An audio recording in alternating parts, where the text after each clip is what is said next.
नमस्कार दोस्तों, हमने पिछली वीडियो में दिल्ली सल्तनत के जितने राजनीतिक क्रम थे उनको देख लिया है। अब हम लोग देखेंगे दिल्ली सल्तनत का प्रशासनिक क्रम। यहाँ दिल्ली सल्तनत का प्रशासन लिखा है, वो प्रशासन देखेंगे। और उसके बाद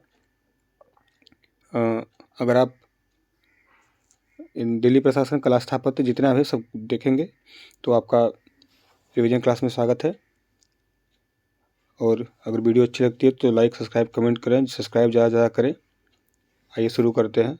सब्सक्राइब कम लोग कर रहे हैं, देख ज़्यादा लोग रहे हैं। कमज़ोर अयोग्य सुल्तान, अमीरों का प्रभाव। अमीर सुल्तान जो अमीर थे वो प्रभावशाली पदों पर नियुक्त होते थे। ये कहने का मतलब क्या है कि गुलाम, जो ऊपर देखे हम लोग कि गुलाम वंश का कार्यकाल 1206 से 1290 तक शासन किया था। खिलजी 1290 से 1320, रिवीजन करिएगा। फिर तुगलक वंश था आपका 1320 से 1412। सैयद वंश 14 तक, 14 से 1451 तक। फिर लोदी आता है 51 से 1451 से 1526 तक लोदी। फिर क्या हुआ कि इन सब में तुगलक वंश का शासनकाल सबसे लंबा था। अब देखिए, सल्तनत काल के अधिकांश अमीर एवं सुल्तान वर्ग के थे, जितने भी लोग थे उच्च पदों पे। और जो सुल्तान था वो केंद्रीय शासन का प्रधान था। अमीर और सुल्तान सब तुर्क वर्ग थे। और सुल्तान के शासन का प्रधान था। और इसी तरह जो सल्तनत काल में सभी जो प्रभावशाली पद थे, यहाँ लिखा है प्रभावशाली पद थे। ये प्रभावशाली पद आपके पदों पर अमीर नियुक्त थे। जो जिस व्यक्ति की नियुक्ति होती थी उसे अमीर की संज्ञा दी जाती थी। बस ये याद रखिए अमीर का। तो अमीर का जो प्रभाव था उस समय बहुत अधिक था। और सुल्तान अयोग्य एवं निर्बल अथवा अल्पवयस्क होते थे कुछ में। अब देखते हैं यहाँ से दूसरी लाइन है कि दीवाने, मुक्त खराज, राजस्व विभाग और भ्रष्टाचार लूट को समाप्त करने के लिए बनाया था। ये बनाया था आपका ये अलाउद्दीन खिलजी ने। बात ये थी कि प्रशासनिक विभाग एवं इसमें जो कुछ शासक थे बनाए थे, उसका ये लिखा है नीचे। तो जो दीवाने मुक्त खराज है ये राजस्व विभाग था ये, और अलाउद्दीन खिलजी बनाता है। भ्रष्टाचार लूट और समाप्त करने के लिए राजस्व विभाग का ये स्थापना करता है। फिर दीवाने रियासत यह बाजार नियंत्रण विभाग था, ये भी आपका अलाउद्दीन खिलजी बनाता है। फिर आपका एक और उसमें है कि दीवाने अमीर कोही, ऊपर देखिए हम लोग दीवाने अमीर कोही, वो आपका कृषि विभाग था, वो मोहम्मद बिन तुगलक बनाता है। दीवाने खैरात जो है आपका, दीवाने खैरात कौन बनाता है? आपने ऊपर देखा है कि दान विभाग था ये फिरोज तुगलक बनाता है। फिर दीवाने बंदगान है, ये भी फिरोज तुगलक बनाता है। फिर कुछ ऐसे विभाग थे आपके कि जो विभाग उनकी कार्यविधियाँ में कुछ ऐसे थे, जैसे दीवाने अर्ज थी। दीवाने अर्ज है आपका, वो ये सेना विभाग से संबंधित था, सेना से, ठीक है। और आगे देखेंगे तो एक दीवाने रिसालत थी। ये धार्मिक से रिसालत, दीवाने रिसालत ये धार्मिक विभाग से संबंधित थी, ठीक। एक दीवाने इंसा थी, इंसा ये आप किसी ये संबंधित प्रत्याचार थे, ये पत्र व्यवहार से संबंधित था इंसा। फिर वजारत आता है, ये लिखा, देखो रिसालत लिखा है, ये लिखा है, देखिए रियासत देख लिए हम लोग। रिसालत जो है धार्मिक मुद्दों से संबंधित है। इंसा जो है आपका सचिवालय और सरकारी पत्र व्यवहार था। दीवाने वजारत जो है वित्तीय मामलों से संबंधित थी। और आपका राजस्व विभाग भी देखती थी। इस्लाम संविधान से मान्यता मिली थी। अब क्या था कि इस्लाम संविधान, वजारत एक ऐसी संस्था थी जिसे इस्लामी संविधान से में मान्यता मिली थी, याद रखिएगा। और जिन गैर अरबी संस्थाओं को अंतर्मुक्त किया गया था, मुस्लिम सम्राट के अधीन आपके मंत्रिपरिषद के लिए जो नाम व्यवहार में लाए जाते थे उन्हें वजारत कहते थे, ठीक है। मंत्रिपरिषद के लिए जो आपके नाम लाए जाते थे उन्हें वजारत संज्ञा जाती थी, ठीक है। आगे देखते हैं। फिर आपका ये पीएम वजीर राजस्व विभाग, दीवाने वजारत का प्रमुख होता था। लगान कर व्यवस्था, दान, सैन्य व्यय इसके अंदर में। देखिए वजारत जो है ये लिखा है इसमें, वजीर का वजारत है। वजारत जो इसकी प्रेरणा इन जो अब्बासी खलीफा थे वो फारस से लिए थे। और फिर मोहम्मद गजनवी के कार्यकाल में अब्बास था, अब्बास फजल बिन अहमद इसे कहते थे। ये प्रथम वजीर बना था, ठीक। और शासन व्यवस्था चलाने में निपुण था ये। उसके बाद ये मतलब पहला प्रधानमंत्री, इसी यहाँ लिखा ना, प्रधानमंत्री को ही वजीर कहते थे। ये वजीर है, वो प्रधानमंत्री था। और उसके बाद ये इसका मुख्य कार्य आप देख लिए यहाँ पे कि राजस्व विभाग करता था, ठीक। और ये राजस्व विभाग का प्रधान होता था, दीवाने वजारत राजस्व विभाग का प्रधान होता था। मतलब इस दृष्टि से वह लगान कर और लगान कर के बाद लगान कर व्यवस्था, दान है और सैनिक भी है, सभी की देखभाल करता था। और जो तुगलक काल में आपके, जब ये तुगलक काल था, ये यहाँ लिखा है, तुगलक काल में मुस्लिम भारतीय विजारत काल का स्वर्ण काल था। ये लिखा है ना कि विजारत का स्वर्ण काल, तुगलक काल, तो ये इनके तुगलकों के काल में इसका स्वर्ण काल था। फिरोज शाह तुगलक के समय वजीर का पद जो था चरमोत्कर्ष पे था। वजीर का पद इसके एफएसटी के समय चरमोत्कर्ष पे था। और एफएसटी जो था, जो फिरोज शाह तुगलक, ये भूतपूर्व वजीरों को सम्मान और सलाह लेता था, उनका सम्मान करता था और सलाह लेता था। फिर आगे देखिए, यहाँ हो गया। देखिए क्या होता था कि एक दशमलव प्रणाली थी, दशमलव प्रणाली। दशमलव में होता ये था कि जो सेना का संगठन और पदों का विभाजन किया जाता था। घुड़सवारों की जो टुकड़ी का प्रधान, इसे सरे खेल कहा जाता था। 10 सरे खेल के ऊपर एक सिपा सलार होता था, याद रखिएगा। 10 सरे खेल के ऊपर एक सिपा सलार होता था और 10 सिपा सलार के ऊपर एक अमीर होता था। फिर 10 अमीर मिला दिए जाते थे। 10 अमीरों को मिलाते हैं तो एक मलिक बनता था, और 10 मलिकों को मिलाते थे तो उसके ऊपर एक खान होता था, ठीक, खान होता था। और सुल्तान जो होता था वो सेना का मुख्य सेनापति होता था। अब देखिए यहाँ से जो यहाँ लिखा है, इतना याद रखिएगा जो ऊपर बोले हैं, एक बार पीछे बैठ कर सुन लीजिएगा। ये कुरानों के नियम से कर का निर्धारण किया था। बात ये थी कि फिरोज तुगलक ने कुरानों के नियम को दृष्टि में रखकर ये 4 कर रखे थे उसने। और ये जो कर रखे थे वो अनुमोदित कर, जैसे कुरान में अनुमोदित था, वो उसे 4 उसी के अनुसार लगाया था 4 कर। एक आपका खराज, ये क्या जजिया नहीं, जजिया जजिया जजिया, जक़ात, खम्स, खराज, ये ऐसा लिखा है कि आप याद रखिएगा। जो से जजिया, जो से जजिया, जजीता नहीं जजिया, ज से जजिया, ज से जक़ात, ख से खम्स, फिर आपका खराज, ये 4 कर लगाता है, ठीक है। और जो युद्ध में शत्रु राज्य की जनता से लूटा प्राप्त था धन, उनके लिए इस लूट का 4/5 भाग, देखिए ये अलाउद्दीन खिलजी भी करता है, आपका मोहम्मद बिन तुगलक भी करता है, ठीक है। तो जो युद्ध में लूटते हैं सब, उसका 4/5 भाग, जो 4/5 भाग आपका इनका है।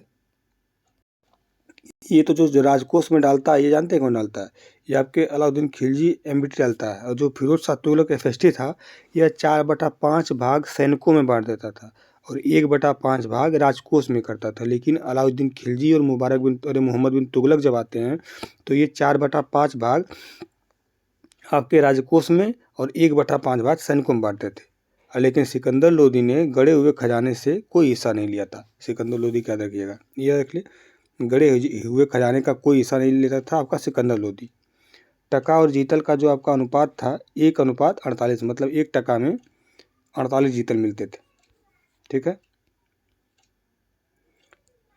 फिर आगे है कि बर्नी ने दिल्ली सल्तनत के शासन को वास्तविक इस्लामी नहीं माना। अधिकांश जनता इस्लाम का अनुसरण नहीं करती थी, ये बर्नी कहता है, ठीक है। और जो एक था, क्या नाम उसका है, अलाउद्दीन मसूद शाह, ये इसका कार्यकाल 2 ही साल तक रहता है, नहीं 4 साल तक रहता है, 1242 से 46 तक। ये सिक्के जो बनवाया था, सर्वप्रथम बगदाद के अंतिम खलीफा का नाम अंकित करवाया था इस पर। बगदाद का अंतिम खलीफा कौन था? आपका अल मुस्तसीम था, अल मुस्तसीम, ठीक है। अब देखते हैं आगे कि इक्ता क्या था। इक्ता जो है आपका, ये हस्तांतरणीय लगान अभिन्यास था इक्ता जो था। उसके बाद भूमिखंड सैन्य अधिकारियों को दिया जाता था। अब वे मालिक नहीं होते थे, केवल लगान ही उपभोग कर सकते थे। ये आपका देखिए, ये था लिखा है आपका कि जैसे इक्ता व्यवस्था शुरुआत किसने की थी? इल्तुतमिश ने की थी। तो आपने देख लिया, हस्तांतरणीय लगान अधिन्यास कहते थे। और यह भूमि का विशेष खंड होता था। सैनिक या सैनिक अधिकारियों को आप ये प्रदान किया जाता था। लेकिन ये भूमि के मालिक नहीं होते थे, केवल लगान का उपभोगी करते थे, यही लिखा उसने। सल्तनत काल में भू राजस्व का सर्वोच्च ग्रामीण अधिकारी आपका चौधरी होता था, याद रखें, बहुत इंपॉर्टेंट है। सल्तनत काल में भू राजस्व का सर्वोच्च ग्रामीण अधिकारी आपका चौधरी होता था। जवाबित, जवाबित किसे कहते थे, तो राज्य कानून को जवाबित कहते थे। फवाजिल, फवाजिल या फौजिल कहते थे, इक्ता द्वारा सरकारी खजाने में जमा होने वाली अतिरिक्त राशि को फवाजिल कहते थे। ठीक है। ससगनी, ये सिल्वर कॉइन को ससगनी कहते थे। किसके सिक्कों पर बगदाद अंतिम खलीफा का उल्लेख था, तो अलाउद्दीन मसूद शाह 1242 से 46। अब स्थापत्य कला देखेंगे। देखिए लिखा है इल्तुतमिश सुल्तानगढ़ी, हौजे शमसी, उसके बाद शमसी ईदगाह, बदायूं का जामा मस्जिद, और आपका अतरकीन का दरवाज़ा नागौर में बनाया है। ये इल्तुतमिश आता है कुतुबुद्दीन ऐबक के बाद। देखिए कुतुबुद्दीन ऐबक ने अजमेर में 2.5 दिन का झोपड़ा बनवाया था, मस्जिद, और दिल्ली में राय पिथौरा के निकट इसने कुवत उल इस्लाम मस्जिद बनवाया था। ठीक है। दिल्ली में कुतुब मीनार का निर्माण भी करवाया था। फिर इल्तुतमिश ने इसका पूरा किया था। और इल्तुतमिश का आप देख लिए तो ये आप सुल्तानगढ़ी, हौज शमसी, शमशीरगाह, बदायूं का जामा मस्जिद, अतरगंज दरवाज़ा। अलाउद्दीन खिलजी का देखिए, अलाउद्दीन खिलजी ने अलाई दरवाज़ा बनवाया। फिर जमैयत खाना मस्जिद निज़ामुद्दीन औलिया के दरगाह में बनाया है। 1000 सितून बनवाया था इसने, 1000 सितून। ठीक है। और उसके बाद हौज अलाई का निर्माण किया था, हौज अलाई। और ये जो मुबारक शाह खिलजी था, यह ऊखा मस्जिद बनवाया था, ऊखा मस्जिद। ऊखा मस्जिद कहाँ बनवाया था, यह जो राजपूताना थे, राजपूतानों में बनवाया था। ठीक है। उसके बाद आपका भारत का विशुद्ध इस्लामी शैली में प्रथम मकबरा किसका था, तो बलबन द्वारा राय पिथौरा किला में आपका दिल्ली के समीप बनवाया गया था। स्वयं का मकबरा इसका था। अब प्रथम वास्तविक मेहराब दिखते हैं आपको किसी में, तो आपके इसी के मस्जिद में, इसी के मकबरे में दिखते हैं। ठीक है। आगे देखेंगे। देखिए लिखा है कि बलबन के मकबरे में सर्वप्रथम मेहराब का वास्तविक स्वरूप दिखाई देता है। ठीक है। उसके बाद सर्वप्रथम वैज्ञानिक ढंग से अगर निर्मित गुंबद का प्रयोग पूछेगा तो अलाई दरवाजा में हुआ था। ये कुतुब मीनार के पास अलाई दरवाजा बनाया गया, कुतुब मीनार के पास। विशुद्ध इस्लामी शैली से निर्मित प्रथम मस्जिद कौन थी, तो जमाते खाना थी। यह भी आपका अलाउद्दीन खिलजी बनवाया था। फिर उसके बाद ये तुगलकाबाद, ये लिखा है आपका गयासुद्दीन तुगलक। गयासुद्दीन तुगलक जब शासक बनता है, तुगलक वंश की स्थापना होती थी दिल्ली में, मतलब स्थापना के बाद दिल्ली में एक तृतीय नगर की स्थापना करता है, उसका नाम रखता है आपका तुगलकाबाद। ठीक है। अब मोठ मस्जिद सिकंदर लोदी बनवाता है। मोठ मस्जिद सिकंदर लोदी के शासनकाल में बना है ये। और सिकंदर लोदी के मकबरे का निर्माण सुल्तान इब्राहिम लोदी बनवाता है। ठीक है। सिकंदर लोदी के मकबरे का निर्माण इब्राहिम लोदी करवाता है। और आपका मालवा के उपलक्ष्य में राणा कुंभा ने कीर्ति स्तंभ का निर्माण करवाया था।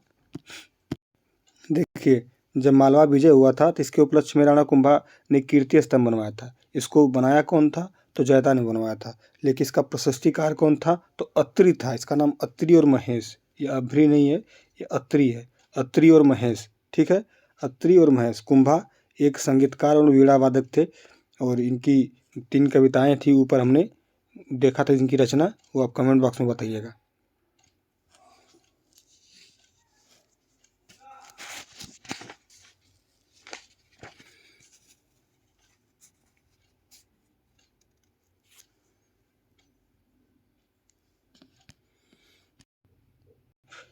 देखिए यहाँ से हम लोग कहाँ, हमने ये देख लिया कि जो राणा कुंभा थे, ये म्यूजिक महमूद आपके खिलजी को हराए थे। छोटा कर लें थोड़ा सा। हाँ। सिकंदर लोदी के मकबरे का निर्माण इब्राहिम लोदी करवाता है, देख लिया। फिर घोड़े के नाल के आकार का चतुष्केंद्रीय मेहराब, ये ट्यूडर मेहराब अलाई गेट में बनाया आपका। कुव्वतुल इस्लाम मस्जिद दिल्ली में। 2.5 दिन का झोपड़ा अजमेर में। मालवा में बना है आपका जहाज महल। गुलबर्गा में जामा मस्जिद बनाया गुलबर्गा। फिर इसके बाद मेहराब की निचली सतह पर कमल कील का झालर ये खिलजी बनवाता है। अष्टभुजी मकबरों का उदय कब हुआ था? तुगलक के काल में अष्टभुजी मकबरों का। और स्तंभों में बोधिगोई का प्रयोग विजयनगर साम्राज्य में हुआ था, बोधिगोई का प्रयोग। और ये झुकी हुई दीवारों के साथ लिखा होगा, ये कटा है भले, लेकिन झुकी हुई दीवारों के साथ मुख्य विशाल द्वार ये सरकी बनवाते हैं सब, सरकी वंश के। दिल्ली सल्तनत का साहित्य देखते हैं। ये आपका अमीर खुसरो, इसकी जो दिल्ली सल्तनत का राजभाषा जो थी, राज्य की भाषा थी, साहित्य थी, सॉरी क्या बोल रहा हूँ, राजभाषा फारसी थी। अमीर खुसरो, इसको तोताए हिंद कहते थे। तूतीय हिंद को तोता कहते थे, तूतीय हिंद कहते थे। इसका जन्म पटियाली कासगंज में होता, उत्तर प्रदेश में। ये अलाउद्दीन खिलजी के भी दरबार में रहता था। इसने किरान उस सादेन, मिफ्ताह उल फुतू, तारीख़ दिल्ली, फिर खजाइनुल फुतू, तारीख़ अलाई कहते हैं इसे, आशिका, नू हसीब पीहर, उसके बाद तुगलकनामा, इतना लिखा है इसने। तुगलकनामा ये तुगलकों के वंश में भी रहता है, इसलिए तुगलकनामा भी लगता है। पहला मुसलमान जिसने भारतीय होने का दावा किया था तो अमीर खुसरो ने किया था, अलाउद्दीन खिलजी के कार्यकाल में। और ये भी है जो तुगलकनामा हम देखें ऊपर, ये तुगलकनामा आपके जो खुसरो था, इसका अंतिम ऐतिहासिक मसनवी है। अब यह है कि कव्वाली का जनक पूछता है तो हिंदी का शब्द फारसी में कम नहीं। अब इसका मतलब कि अमीर खुसरो कहता था कि मैं तुर्की हूँ, भारतीय और हिंदी बोलता हूँ, ठीक। उसके बाद भारत में कव्वाली का जनक यही है, जो कव्वाली नामक संगीत है, इसकी जनक यही है। प्रारंभिक में आरंभकर्ता में अमीर खुसरो इसका शुरू करता है इसको। नई फारसी काव्य शैली या आपका सबके हिंद, इसे ही कहते थे हिंदुस्तानी शैली का जन्मदाता आपका अमीर खुसरो है। तबला और सितार का प्रचलन इसी ने किया था। फिर आपका इसी का खुसरो का कहना था कि न लफ्ज़े हिंदी वस्त अज फारसी कम, यही मतलब है, हिंदी का शब्द फारसी से कम नहीं, इसका ऊपर लिखा है ये। तबकात नासिरी कौन लिखा है? मिनहाजुल सिराज लिखा है निज़ामुद्दीन अहमद, दोनों मिलके है। फिर आपका हसन निजामी ने क्या लिखा है? ये ताजुल मासीर लिखा है, ठीक है। तारीख़ फिरोज शाही जियाउद्दीन बर्नी लिखा है। शम्से सिराज अफ़ीक ने लिखा है। तारीख़ मुबारक शाही आपका याहिया बिन अहमद सरहिंदी ने लिखा है। फिर आपका तो याहिया बिन अहमद सरहिंदी था, ये सैयद शासक मुबारक शाह के संरक्षण में था, ये इसी ने लिखी थी तारीख़ मुबारक शाही। अब जो पूछे थे क्वेश्चन यहीं पे आ गया। संगीत मीमांसा, संगीत राज, संगीत रत्नाकर राणा कुंभा की रचनाएं हैं, ठीक है। एफएसटी ने अपना संस्मरण लिखा था फुतुहाते फिरोज शाही। खड़ी बोली के विकास में अमीर खुसरो का बहुत बड़ा रोल है, इंपॉर्टेंट रोल है आपका, लिखा है। खड़ी बोली का जनक, हिंदी प्लस फारसी दोनों का विद्वान, ये खड़ी बोली का जनक है और हिंदी और फारसी का विद्वान था अमीर खुसरो। दिल्ली के 7 सुल्तानों के शासनकाल में अमीर खुसरो रहा था। निजामुद्दीन औलिया भी 7 सुल्तानों के दरबार में रहे थे। फारस का प्रथम कवि जिसने कविता में भारतीय पर्यावरण को चित्रित किया है तो अमीर खुसरो, जिसने अपनी कविता में भारतीय पर्यावरण को चित्रित किया है तो अमीर खुसरो ने किया है। बीजापुर के जो इल्दाम इब्राहिम आदिल शाह थे, आदिल सादती किताबें नौरस लिखते हैं, और नौरसपुर ये आपका हिंदू देवी देवताओं, मुस्लिम संतों की प्रशंसा में रचित गीतों का संग्रह है आपका किताबे नौरस। तारीख़ हिंद अलबरूनी का है। हकाइक ए हिंद अब्दुल वाहिद बिलग्रामी का है। हकाइक ए हिंद अब्दुल वाहिद बिलग्रामी का है। फिर आपका तहज़ीबुल अखलाक इब्न मिसवाकिया का है, तहज़ीबुल अखलाक। कुंजुल तिजार ये आपका बैलक अल कबायकी का है। फिर आप देखेंगे कि जवामिउल हिकायत आपका सरुद्दीन मोहम्मद औफ़ी का है। हिंदू मुस्लिम वाद दोनों यंत्रों का मिश्रण, श्रेष्ठ मिश्रण कहेंगे, सितार है। ये ईरानी तंबूरा और भारतीय बीना मिल के बना है आपका। भारत में पोलो खेल का प्रचलन तुर्कों ने किया था। और मास्की ये आपका तुंगभद्रा की सहायक पे है। मास्की जो है आपका ये तुंगभद्रा के सहायक नदी पे है। फिर ट्रेवेनियर शाहजहाँ के काल में आया था। ये इसने क्या लिखा है इसने, ट्रेवल इन इंडिया, ये फ्रांसीसी में है और ये जौहरी था। ये फ्रांसीसी था और ये इसका कार्य था, जौहरी था। ये मनुची इटली का यात्री था। दारा सिको का तोपची था। बाद में जब दारा सिको मर जाता है तो ये डॉक्टर बन जाता है। फिर स्टोरियो दो मोगोर लिखा है इसने, स्टोरियो दो मोगोर। अब्दुल रज्जाक आपका ईरान का यात्री था। यह आया था आपका देवराय द्वितीय के कार्य में, मतलब उसके शासन में, प्रशासन जब उसका था, उसका राज था, तब उसके राज में आया था। दस्तारबंदान कहलाते थे उलेमा, दस्तारबंदान।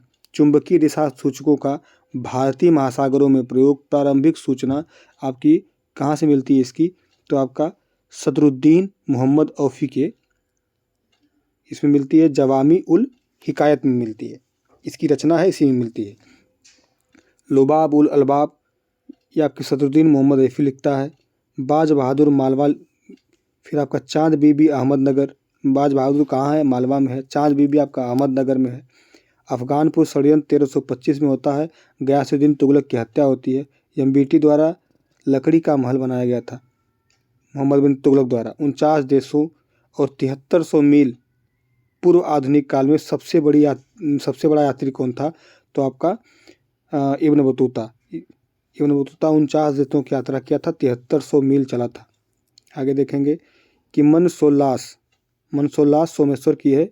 आपका समरांगण सूत्रधार ये भोजदेव की रचना। 13वीं-14वीं सदी में भारत में नहीं होता था। क्या नहीं होता था, तो आपका मक्का नहीं होता था। ठीक है।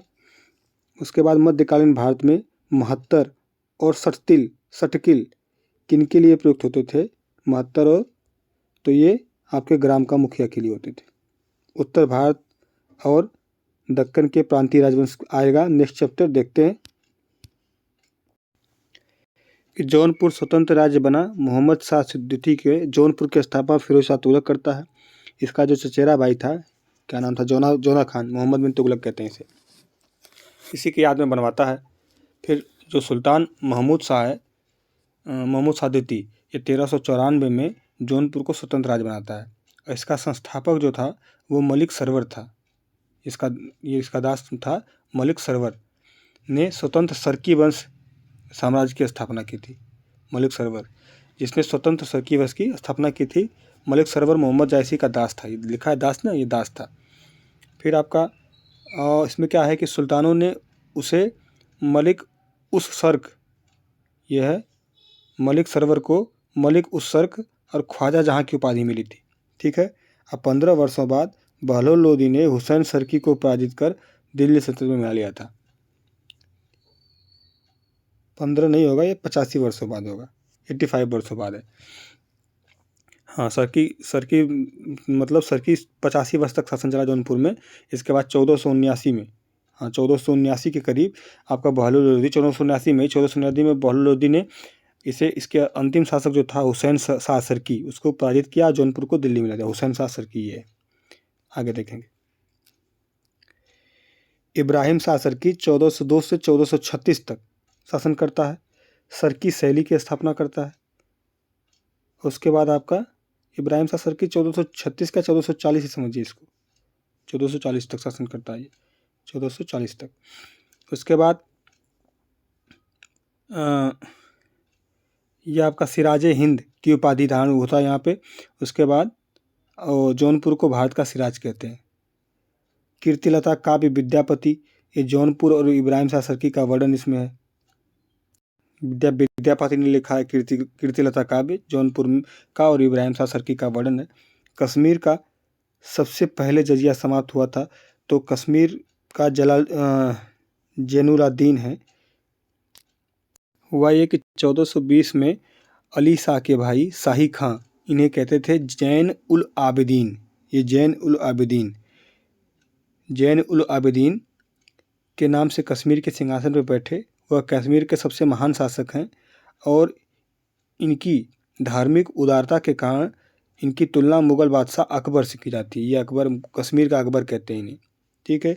और जजिया कर हटाने वाला, मतलब इधर जजिया कर इन्हें हटाया था।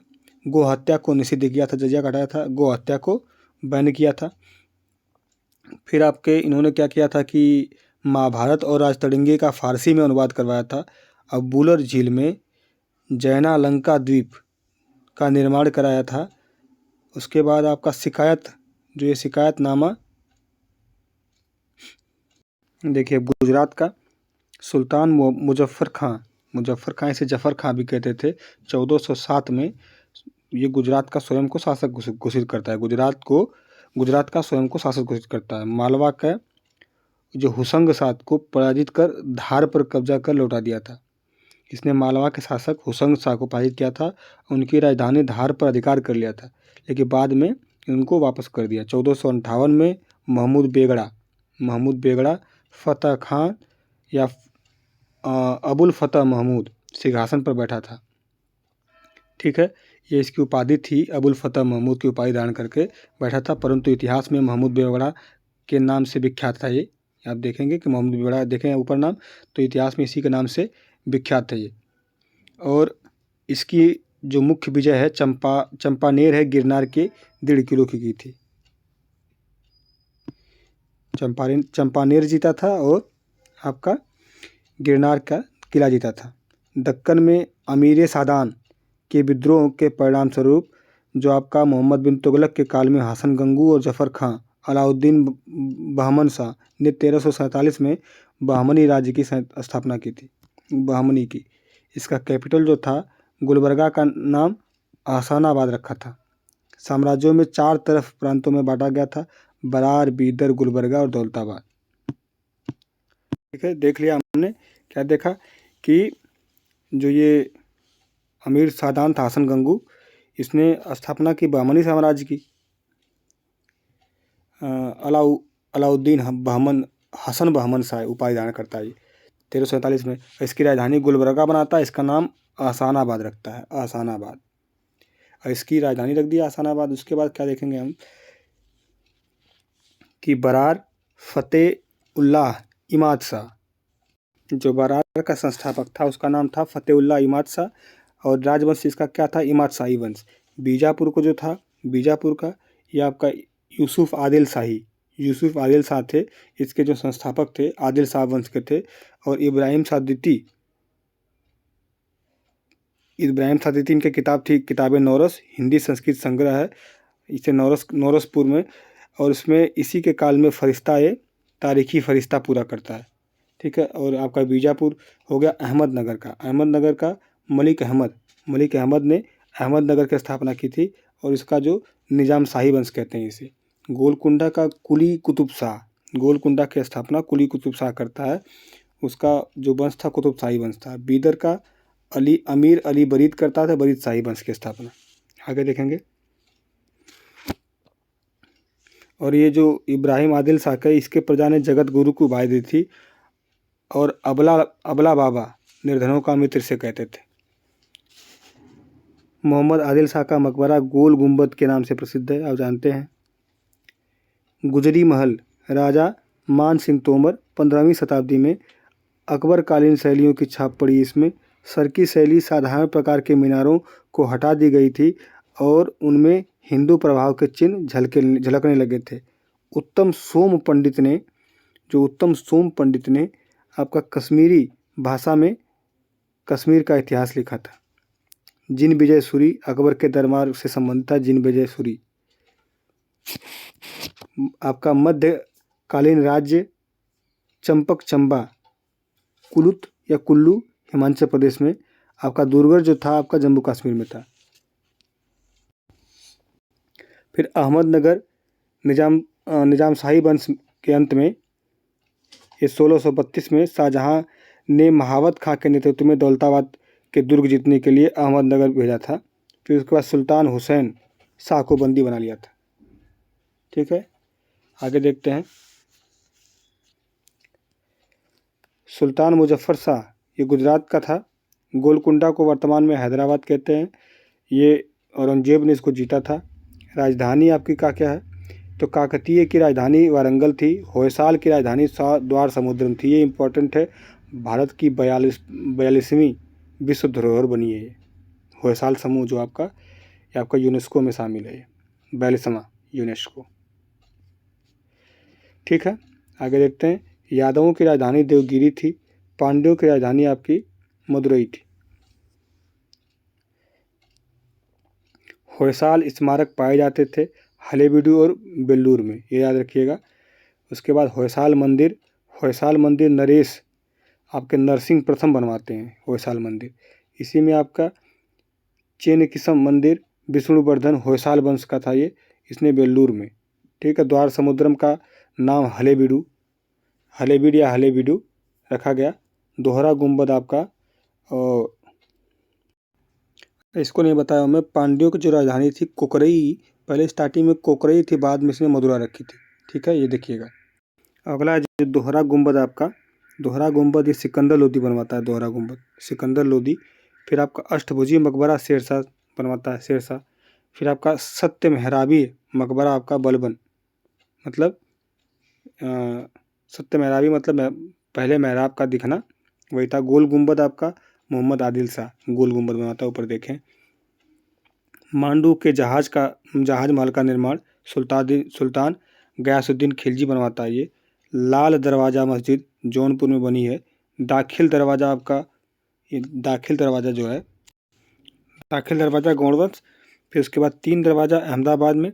फिर आपका जो अदीना मस्जिद है, जामा मस्जिद कहते हैं, 400 गुंबद इसमें लगे हैं, 400 गुंबद हैं। और यह पश्चिम बंगाल में पडुआ में स्थित है अदीना मस्जिद। और ये मतलब इस समय इसका खंडहर बचा है 1360 के आसपास। बंगाल का शासक सिकंदर शाह जिसका कार्यकाल 1358 से 1390 तक था, ये अपने शासनकाल में बनवाया था। इसमें 400 गुंबद देख ली, 400 गुंबद लगा था। और ये वर्गाकार कक्ष के सिकंदर शाह की कब्र है। ठीक, और इस मस्जिद में सिकंदर शाह की कब्र है। इस मस्जिद में हिंदू वास्तुकला का प्रभाव दृष्टिगोचर होता है, और कई पुराने हिंदू मंदिर एवं महलों के अवशेष हैं इसमें। ठीक है, पन्नुआ में बना है 1360। दक्षिण भारत में पोलीगर आपके क्षेत्रीय प्रशासक और सैन्य नियंत्रक थे। सामंतवादी उपाधि धारण करते थे और नायक शासकों को दी जाती थी। पोलीगर सामंतवादी उपाधि है, नायक जो है शासकों की उपाधि की जाती थी। ठीक है, आगे देखेंगे। अब आपका भक्ति और सूफी आंदोलन देखते हैं। देखिए, भक्ति और सूफी संतों में आपके स्थानीय भाषाओं का विकास हुआ। इस समय सूफी जो थे, समाज में समरसता, सूफियों के उद्भव से समाज में समरसता फैलाने में मदद मिली थी। आपका ध्यान साधना और कठोर ध्यान साधना, ये जो सूफी थे ध्यान साधना और कठोर श्वास नियमन जैसी क्रियाएं करते थे। और ये एकांत में कठोर यौगिक व्यायाम करते थे तथा समाज के एकता और सौहार्द फैलाने तथा श्रोताओं में आध्यात्मिक हर्षोन्माद उत्पन्न करने के लिए गीतों एवं संगीत का सहारा इन्होंने लिया था। ठीक है, जो कामरूप असम को कहते थे, असम राज्य में था, असम को कामरूप कहते थे। वैष्णव धर्म, कामरूप में यहाँ पर वैष्णव धर्म को लोकप्रिय बनाने का कार्य शंकरदेव करते हैं।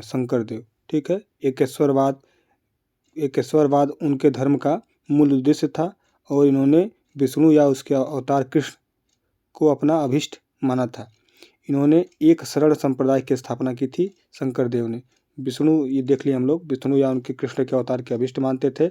असम का चैतन्य कहते हैं, वे असम के चैतन्य के रूप में प्रसिद्ध थे। ये कर्मकांड और मूर्ति पूजा के विरोधी थे। ठीक है, जो वल्लभाचार्य जी का है, ये रुद्र संप्रदाय के विष्णु स्वामी के प्रवर्तक थे। जो ये थे सोमायजी कुल के तेलुगु ब्राह्मण थे और लक्ष्मण भट्ट के पुत्र थे। ठीक है, इन्होंने रुद्र संप्रदाय के प्रवर्तक विष्णु स्वामी के मत का अनुसरण करते थे। इसी का विकास करके अपना शुद्धाद्वैतवाद लिखा होगा, ये है ना यहाँ शुद्धाद्वैतवाद, शुद्ध अद्वैत कहेंगे आगे करके इसको, या पुष्टि मार्ग दिया था इन्होंने। ठीक है, आगे देखते हैं। यह अग्नि के अवतार को मानते थे, शुद्ध शुद्ध पुष्टि मार्ग। ये अग्नि के अवतार माने जाते हैं, अग्नि के अवतार माने जाते हैं। द्वैतवाद किसने दिया था? तो माधवाचार्य ने दिया था। द्वैताद्वैतवाद निम्बकाचार्य ने दिया था। कबीर का जो धर्मदास के साथ संवादों का संकलन अमर मूल में है, कबीर का जो धर्मदास के सात संवादों का संकलन है वो अमर मूल में है। गुरु नानक ने सिख धर्म की स्थापना सिकंदर लोदी के टाइम पर किया था। इनका जो था 1469 से 1543 तक गुरु नानक जी का। मीराबाई मेवाड़ के रतन सिंह राठौर की पुत्री थी। विवाह राणा संगा के ज्येष्ठ पुत्र युवराज भोजराज से हुआ था। ठीक है, नामदेव जो थे गुरु ज्ञानेश्वर, बरकरी संप्रदाय और पंढरपुर। एक पत्थर की पूजा, दूसरे को पैरों से रौदा। गुरु ग्रंथ साहिब, ये देखते हैं इसके बारे में क्या है। देखिए क्या था कि नामदेव बरकरी संप्रदाय से, नामदेव थे आपके बरकरी संप्रदाय से संबंधित थे। बिसोबा खेचर अथवा इसे खेतरनाथ नामक एक नाथपंथी कनफटे के इन्हें रहस्यवादी जीवन की दीक्षा दी थी। ईश्वर के सर्वव्यापी रूप से परिचय कराया था। नामदेव ने ही कहा था कि आपका एक पत्थर की पूजा होती है और दूसरे को पैरों से रौदा जाता है। यदि एक भगवान है तो दूसरा भी भगवान है। इनके कुछ गीतात्मक पद्यों को गुरु ग्रंथ साहिब में संकलित किया गया, लिखा है ना, इनके कुछ पद्यों को गुरु ग्रंथ साहिब में संकलित किया गया है। तुकाराम का काल, अब आके जो तुकाराम थे, तुकाराम का भी काल जो 1608 से 1649 तक माना जाता है, लेकिन इस 1608 में जो तुकाराम जन्मे थे 1649 में आपके अदृश्य हो जाते हैं। यह बरकरी संप्रदाय से संबंधित है। ठीक है, आगे लिखा होगा ये।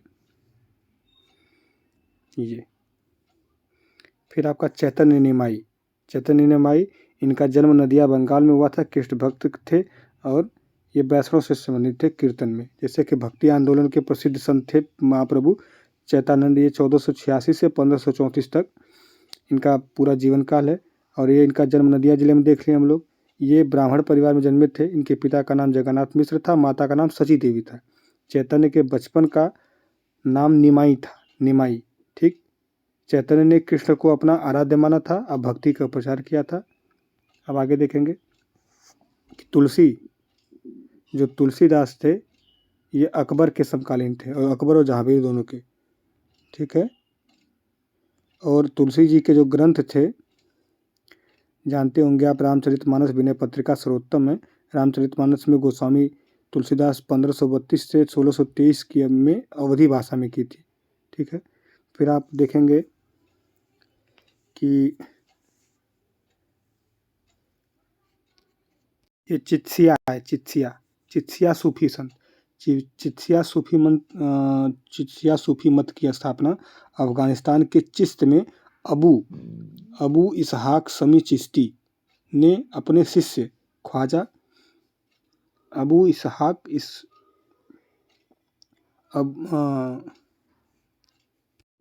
चिश्ती आपका, उसका शिष्य था ख्वाजा अबू अहमद अब्दाल ने की थी। किंतु भारत में सर्वप्रथम इसका प्रचार जो था मोइनुद्दीन चिश्ती जी ने के द्वारा किया गया था। भारत में प्रचार इसका मोइनुद्दीन चिश्ती ने किया था। मोहम्मद गोरी की सेना के साथ भारत आए थे और अजमेर में इनका जो दरगाह है, इनके शिष्य कौन थे? कुतुबुद्दीन बख्तियार काकी, जिनके नाम पे कुतुब मीनार बनाई गई है। शेख फरुद्दीन आपके गंजे शकर बाबा फरीद को कहा जाता था। शेख फरुद्दीन गंजे शकर बाबा फरीद को कहते थे। ये भी चिश्ती संप्रदाय जैसे गुरु ग्रंथ साहिब में इनका लिखा गया है और बलबन के दामाद थे। ठीक है, निजामुद्दीन औलिया के गुरु कौन थे? तो बाबा फरीद थे। अलाउद्दीन खिलजी और आपका साबिर कलियारी, नसरुद्दीन चिरागे देहलवी इनके क्या थे? शिष्य थे। निजामुद्दीन औलिया गियासपुर दिल्ली में इनका कर्ब बना है। 60 सुल्तानों के राज में देखें ये अकबर वो अलाउद्दीन खिलजी से मिलने से मना कर दिया था इन्होंने। ठीक है, फिर आपका महबूब इलाही सुल्तान उस औलिया जब इनको अलाउद्दीन मिलने को बुलाया था तो इन्होंने कहा था मेरे मकान में 2 दरवाजे हैं, यदि सुल्तान एक दरवाजे से आएगा तो मैं दूसरे से बाहर चला जाऊंगा। और फिर इसी प्रकार उन्होंने अलाउद्दीन खिलजी से मिलने से इनकार कर दिया था। इन्होंने ही महबूब इलाही और सुल्तान उल औलिया संतों का राजा नाम से प्रसिद्ध हैं। ये चिश्ती सिलसिला का प्रभाव आपका दिल्ली के आसपास के क्षेत्रों में, सोहरावर्दी सिलसिले का प्रभाव सिंध के आसपास क्षेत्रों में, फिरदौसी चिश्ती सिलसिले का ही भाग प्रभाव क्षेत्र बिहार में, कादरी शाखा इसके जो फाउंडर थे मोहुद्दीन कादिर खिलानी, भारत में इसका जो प्रसार हुआ था नियामतुल्लाह किया था और मखदम जिलासी। ठीक है, ये देखिए बगदाद लेखा इसको बताते हैं कि कादरी शाखा का सर्वप्रथम संस्थापक बगदाद का शेख जो था मोहुद्दीन कादिर जिलानी लिखा है ना, वो था, जिनकी गणना इस्लाम के महान सत्तों में की जाती है। शेख अब्दुल कादिर जिलानी की उपाधियां हैं महबूब सुमानी लिखा है, जो महबूब सुमानी ईश्वर का प्रेमी कहते हैं, पीराने पीर संतों का प्रधान, फिर पीरे दस्तगीर कहते हैं। भारत में सर्वप्रथम इसकी शाखा का प्रचार शाह नियामतुल्लाह, ये लिखा है भारत में, शाह नियामतुल्लाह और मखदूम जिलानी 15वीं शताब्दी करते हैं। मखदूम जो था जिलानी ने उच्च को शिक्षा का केंद्र बनाया था, उच्च को शिक्षा का केंद्र बनाया था। नसबंदी, ये ख्वाजा बहाउद्दीन नसबंद के द्वारा भारत में ख्वाजा बकीबुल्लाह ने इसको मुख्य रूप से भारत में बकीबुल्लाह ने नसबंदी का प्रचार प्रसार किया था। इनके बकीबुल्लाह के शिष्य थे कौन? शेख अहमद सरहिंदी इनके शिष्य थे। और जो आप लिखा है मुजद्दिद मतलब इसका मतलब इस्लाम धर्म में सुधारक के नाम से प्रसिद्ध थे, ये बहुत प्रख्यात थे। फिर आपका वजहत उल सुहूद का प्रतिपादन अकबर की उदार नीतियों के लिए, देखिए इसका क्या है कि वजहत उल सुहूद का प्रतिपादन किया और यह सिलसिला समा मतलब संगीत के विरुद्ध सूफियों में यह सबसे अधिक कट्टरवादी सिलसिला है नसबंदिया। फिर उसके बाद आपका इन्होंने अकबर की उदार नीतियों का विरोध किया था। ये जो थे सब अकबर की उदार नीतियों का विरोध किए थे। और सूफियों में सबसे अधिक कट्टरवादी सिलसिला यही है। इन्होंने अब देख लिया, औरंगजेब इसी सूफी सिलसिले का अनुयायी था, नक्शबंदिया का अनुयायी था। और सूफी संत शाह मोहम्मद गौस ने कृष्ण को औलिया के रूप में स्वीकार किया था। वह सत्तारी सिलसिले के सबसे प्रमुख संत थे। मुगल बादशाह हुमायूं जो सत्तारी सिलसिला था, ये आपको कृष्ण औलिया के रूप में स्वीकार किया था, मोहम्मद गौस थे। फिर आपका आगे ये देखेंगे कि मोहम्मद गौस का तानसेन से और आपका हुमायूं से घनिष्ठ संबंध था। मोहम्मद गौस की प्रमुख रचना जो थी जवाहिर खम्स। फिर उसके बाद इन्होंने हठयोग की बुक लिखी है अमृत कुंड और बहर उल हयात नाम से। ठीक है, फिर आपका आगे देखेंगे, आगे है कि मलिक मोहम्मद जायसी पद्मावत, अखरावट और आखिरी कलाम लिखते हैं। 12 मासा पद्मावत का ही भाग है।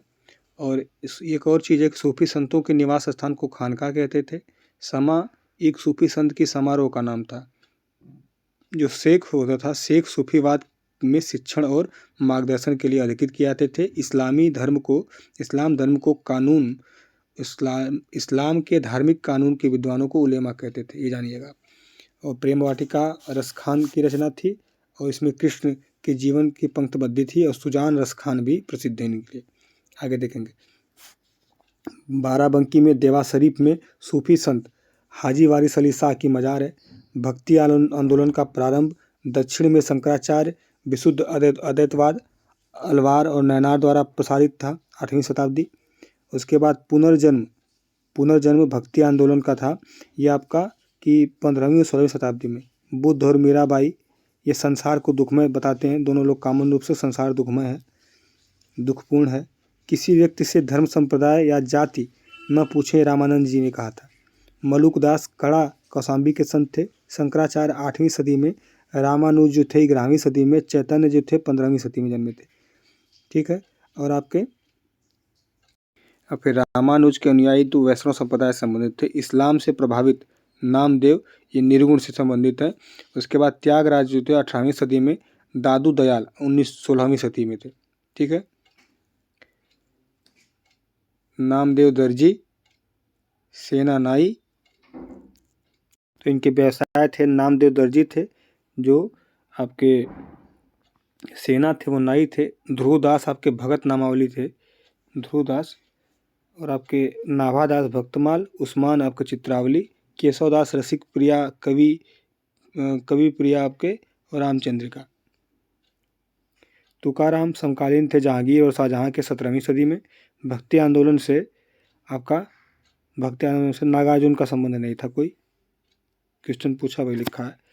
ख्वाजा मोइनुद्दीन चिश्ती किसके शिष्य थे? तो ख्वाजा उस्मान हरूनी के। और आपके अजमेर में मोइनुद्दीन चिश्ती की दरगाह पर भेंट भेजने वाला प्रथम मराठा जो था आपका राजा साहू था, शिवाजी का पुत्र था। भक्ति संगीत ईश्वर के निकट पहुंचने का एक साधन है, ये मोइनुद्दीन चिश्ती ने कहा है, अद्वैतवाद को विश्वास में रखते हुए। चिश्ती से रिलेटेड कौन था? तो बख्तियार काकी, मुइजुद्दीन और निजामुद्दीन औलिया। मोइनुद्दीन है ये, मोइनुद्दीन। उसके बाद आपका भारत का सादी अमीर हसन देहलवी, उच्च गजलों के कारण कहा जाता है भारत का सादी। और शेख उल हिंद की पदवी किसको मिली है? तो आपका शेख सलीम चिश्ती को। किसको क्या कहते हैं? चिरागे दिल्ली कहते हैं। तो शेख नसरुद्दीन मोहम्मद को चिरागे दिल्ली कहते हैं। ये निजामुद्दीन औलिया के शिष्य थे। शेख शहाबुद्दीन ये सोहरावादिया से थे। शेख अहमद सर हिंदी ये आपके मुजाहिदीन आली सनी, अकबर और जहांगीर के कार्यकाल थे। ये लोग जो आप बाकी पढ़े थे उनके शिष्य हैं। ख्वाजा बाकी बहकवी नाम था उनका, जो ऊपर थे उनके शिष्य थे। नक्शबंदिया से ख्वाजा बहाउद्दीन नक्शबंदी। फिर ये समा संगीत गोष्ठी पर बैन था ये। और उसके बाद कुरान का जो अक्षर थे, मतलब कुरान का पालन करते थे। सोहरावर्दी जो थे शेख बहाउद्दीन जकारिया के समय सुखमय जीवन पर बल देते थे।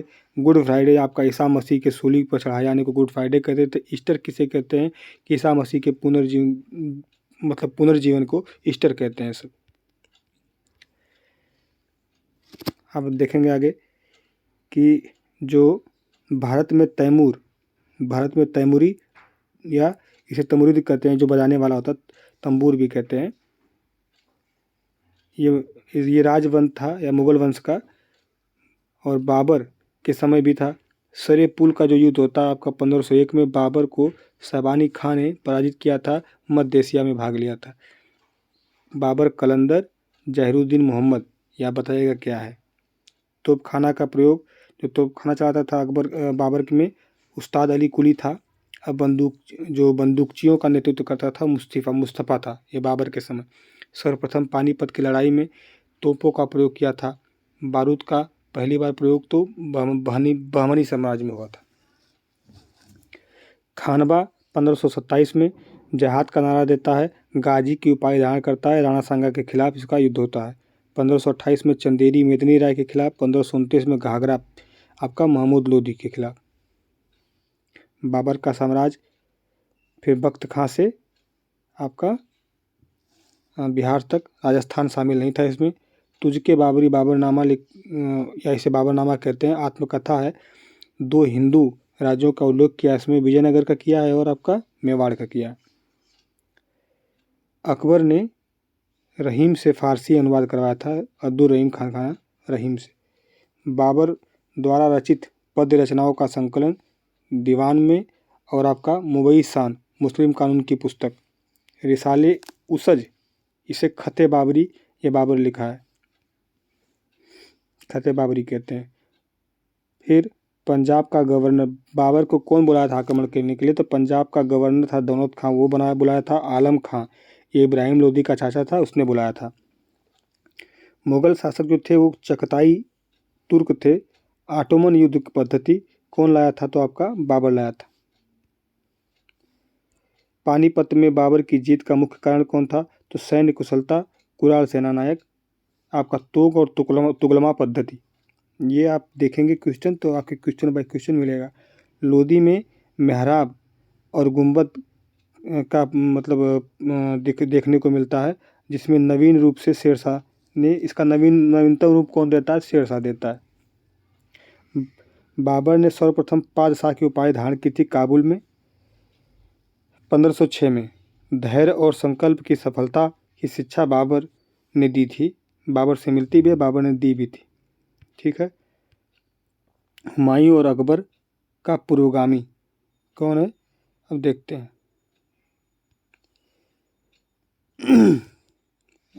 अरे हुमायूं और शेरशाह के बारे में है ये अकबर के पुरोगामी है। देखें कितना है ये। चलिए अगली वीडियो में देखेंगे हम लोग हुमायूं और शेरशाह के बारे में। तब तक के लिए धन्यवाद। जय हिंद। चैनल को लाइक सब्सक्राइब कमेंट जरूर करें। सब्सक्राइब ज़्यादा करें, शेयर भी करें ज़्यादा से ज़्यादा। धन्यवाद। जय हिंद।